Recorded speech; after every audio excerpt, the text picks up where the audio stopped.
Legacy giving is about creating a lasting impact that transcends one's lifetime. It involves bequeathing donations to nonprofits, typically structured within a will or estate plan. This form of giving ensures your commitment to causes close to your heart continues even after you're gone. Endowments, a crucial part of legacy giving, serve as a financial bedrock for nonprofits. By establishing an endowment, you're setting up a fund where the principal amount remains intact. The interest generated from this fund is then channeled towards the nonprofit's ongoing initiatives, creating a sustainable source of income that can weather the storms of financial uncertainty. For donors, the motivations behind legacy giving go beyond mere financial contributions. This could be in support of education, healthcare, environmental conservation, or any other cause that resonates deeply with them. Additionally, legacy giving can offer potential tax benefits, making it a financially savvy move as well. Legacy giving and endowments represents a donor's foresight and commitment to making a difference, ensuring their philanthropic vision continues to benefit future generations.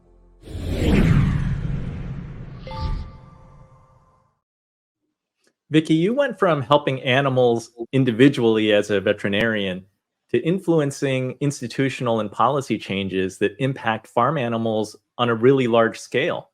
How do you think about impact and legacy? For me, I always wanted to help animals. That was my goal in life. I've always wanted to do that since I was young. And when I was working as a veterinarian and got on factory farms, I recognized, to your point, that I wasn't going to help a single animal in this system that's very broken, and I needed to work on institutional change. And I think getting involved in something that sets up policies that will be here for a lifetime and evermore, and ending cages for laying hens, for instance, that's plausible in our lifetime. And there's many elements of factory farming that we need to continue trying to dismantle. And so the impact that we can have through corporate commitments, through policy change, goes way beyond now. It's like lifetimes ahead as well. Pietro, you believe that health is priceless and that healthcare is always worthy of investing in. How can legacy giving and endowments contribute to sustainable healthcare improvements? That's a very good question. For me, it was quite a wake-up call and a realization of a lifetime, understanding how I could leave something to the world that goes beyond myself. I grew up in a very conservative Catholic country where the expectation was for everyone to leave a legacy of family, children, and DNA legacy. When I realized that I could leave ideas and transformation and inspiration and a methodology, for example, to the world that other people can adopt, that can live beyond myself, I realized that is a priceless gift. I treat my book as sometimes we joke, Tony and I, that the book is my baby. And it is totally true. All the dedication and investment and nurturing that we would normally give to our offspring, we also can give to our intellectual offspring. That is beautiful.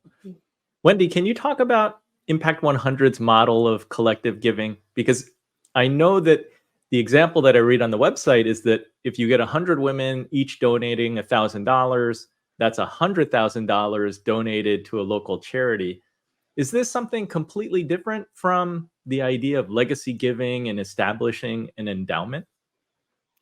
It is. And the difference is, you're right, that is how the model works. In 73 communities in 4 countries, people gather together, they each donate $1,000, they pool 100% of that money together, and they offer it back to the local community in grants of $100,000 or more.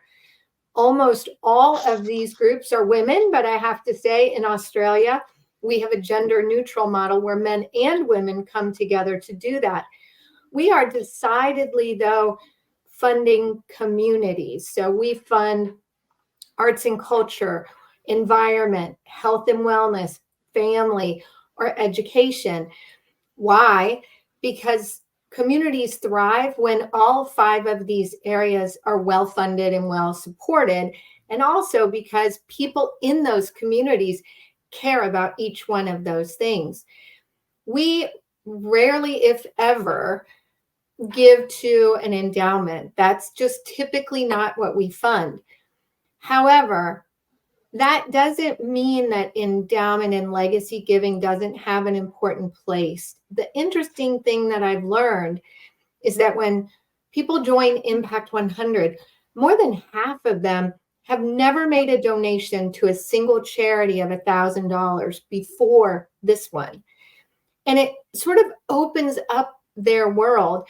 They start to understand the power of collective giving, the power of philanthropy, and then they really look inside their hearts to decide what they're passionate about, what they care about. Many of them remain members year after year after year, but they also find that pet cause that really matters to them, or the organization that they can't imagine their community surviving without. And they end up making individual and endowment funding, because it is not a one size fits all. I think each of us, we might sort of have a favorite way to give, but all of us are invited to explore all ways of giving.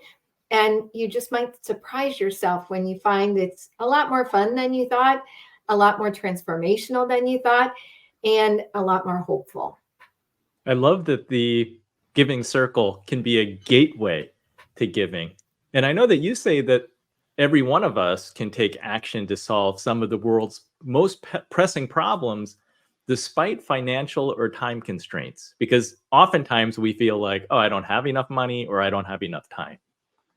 Yeah, you're absolutely right. But I believe that when an issue touches your heart, the way Vicky described with the way animals are treated, it's sort of the signal that you've got to do something to help solve that problem. And it's not a matter of how deep your checkbook goes or how much knowledge you have. You just start where you are and learn and do the next right thing. And one foot after the other, suddenly the world starts to change. And each of us can be a part of that. Each of us should be a part of that. Tony, do you advise clients on, when you advise clients on incorporating philanthropy, do you address legacy giving into their life goals and their planning? Yes, I mean, it's part of the entire program that I give my clients. Because once they start awakening bigger dreams, once they fulfill the voice, the immediate voice that they have, with part of the profits they create, naturally it's within our heart to give. Now, as Wendy mentioned, each person has a way of giving and also has something special they hold to their heart for what they give, for instance. Because, for me personally, when I go through like charitable giving, I support children in war, for instance, trafficked children, or children who are orphan children, and also educational programs. But also, I always say charitable giving starts at home. And sometimes clients lose that part, meaning who in their immediate circle needs most help.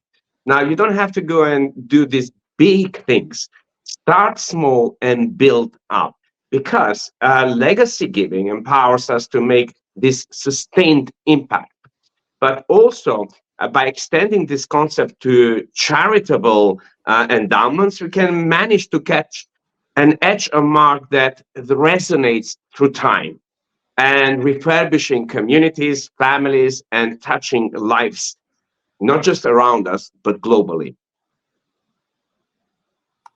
Yeah, it's a balancing act, because I know that through my own travels, I can see the greater impact that $1 would have in a country like Cambodia, where I visited in year 2000. But then at the same time, there is a lot of need just 20 minutes away from where I live. And it's easy for me to go there, and I can volunteer, I can donate, I can help.